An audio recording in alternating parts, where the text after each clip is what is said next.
नमस्कार, स्वागत है आपका लक्ष्य एक्सप्रेस में। मैं हूं आपके साथ रूबी और आइए करते हैं खबरों की शुरुआत। अपनी जवान बहन को बिल्कुल चुराए पे चुंबन कर लेते हैं। मैं आपसे पूछना चाहता हूँ, आप में से कोई ऐसा व्यक्ति है क्या जिन्होंने अपनी जवान बेटी को, जवान बहन को सार्वजनिक रूप से चुंबन किया हो? ये संस्कारों का अभाव है। ये संस्कार जो विदेश की संस्कृति के हैं, भारत चलेगा तो हमारे देश की संस्कृति, हमारे देश के संस्कार के आधार पर चलेगा।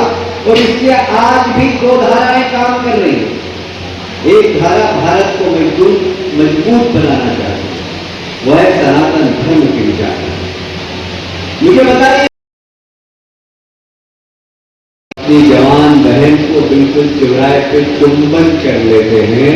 मैं आपसे पूछना चाहता हूँ, आप में से कोई ऐसा व्यक्ति है क्या जिन्होंने अपनी जवान बेटी को, जवान बहन को सार्वजनिक रूप से चुंबन किया हो?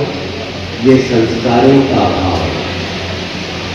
ये संस्कार जो विदेश की संस्कृति के हैं, भारत चलेगा तो हमारे देश की संस्कृति, हमारे देश के संस्कार के आधार पर चलेगा। और इसलिए आज भी दो धाराएं काम कर रही है।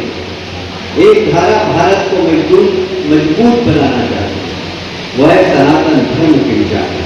कैलाश विजयवर्गीय ने जिस तरह की घृणित टिप्पणी की है, मैं भारतीय जनता पार्टी की बहनों से, भारतीय जनता पार्टी के नेताओं से, इस देश के एक एक नागरिक से, इस प्रदेश के एक एक नागरिक से, ऐसी विकृत मानसिकता के व्यक्ति अगर सत्ता में बैठेंगे तो देश की परंपरा, संस्कृति और यहाँ की जो पारिवारिक पृष्ठभूमि की रक्षा कैसे कर सकते हैं? कैलाश विजयवर्गीय ने जो टिप्पणी की है, ये राहुल गांधी पे टिप्पणी नहीं की, ये प्राचीन भारत की सभ्यता और परंपरा पे टिप्पणी की। मैं मानता हूँ इनको मुख्यमंत्री नहीं बनाया, इनको मुख्यमंत्री बनना है। 70 साल के बुजुर्ग हो गए हैं कैलाश विजयवर्गीय, मतलब बूढ़ा हो गया है कैलाश विजयवर्गीय। अभी मुख्यमंत्री नहीं बना तो दिमाग खराब हो गया है, पागल हो गया है। तो वो पगलाहट में जो बातें करना है वो सब कर रहा है। सही है कि गलत? सही है। तो इसकी सब हम निंदा करते हैं कि नहीं करते? मैं कैलाश विजयवर्गीय की सद्बुद्धि हो, भगवान ईश्वर उसको थोड़ी बुद्धि डाले, माता जी, इसकी हम सब मां नर्मदा से प्रार्थना करते हैं। उसके बारे में क्या कहेंगे? देखिए, ऐसा है, कल पंडित दीनदयाल उपाध्याय जी की जयंती थी और उसमें विदेशी संस्कृति क्या है, पंडित दीनदयाल जी ने जो एकात्म मानव दर्शन दिया वो भारतीय संस्कृति, भारतीय परंपरा के अनुरूप दिया है। मैं किसी रिश्ते की पवित्रता पे प्रश्न चिन्ह नहीं उठा रहा हूँ। मैं भारतीय सब रिश्ते पवित्र है।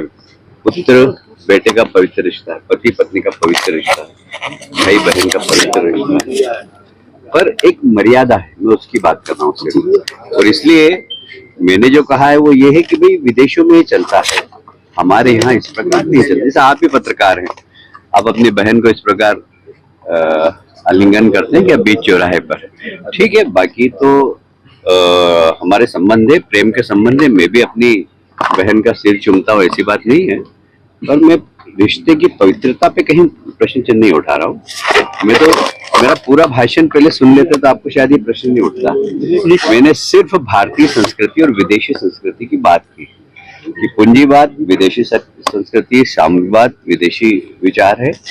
पंडित दीनदयाल उपाध्याय जी का एकात्म मानव दर्शन स्वदेशी है, भारतीय मिट्टी की खुशबू है उसमें। इसलिए देश का विकास हमारी विचारधारा के अनुसार होना चाहिए। और मोदी जी उसकी प्रयोगशाला है, मोदी जी उसके सबसे बड़े साइंटिस्ट हैं। जो पंडित दीनदयाल जी उपाध्याय ने बोला, जो एक एकात्म मानववाद का दर्शन दिया है, वह उसका क्रियान्वयन करने का काम मोदी जी कर रहे हैं। गरीब कल्याण, महिला सशक्तिकरण, गांव का विकास, ये सब मोदी जी कर रहे हैं।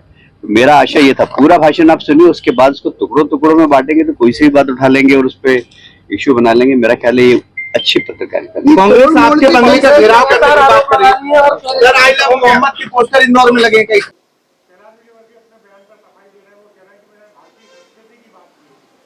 देखिए, मेरा निवेदन है भाजपा के कार्यकर्ताओं से और सीएम मोहन यादव जी से कि कैलाश जी को तत्काल किसी अच्छे मेंटल हॉस्पिटल में लेके जाना चाहिए। जिस तरीके की विकृत और गंदी सोच की मानसिकता उनकी है और जैसा बयान उन्होंने भाई बहन के पवित्र रिश्ते को लेकर दिया है और अब उससे पलट रहे हैं कि मैंने ऐसा कुछ नहीं कहा है, तो ये बताता है कि कहीं ना कहीं उनकी दिमागी हालत ठीक नहीं है। उन्हें एक व्यापक उपचार की जरूरत है कि वो कैसे ये बयान दे सकते हैं।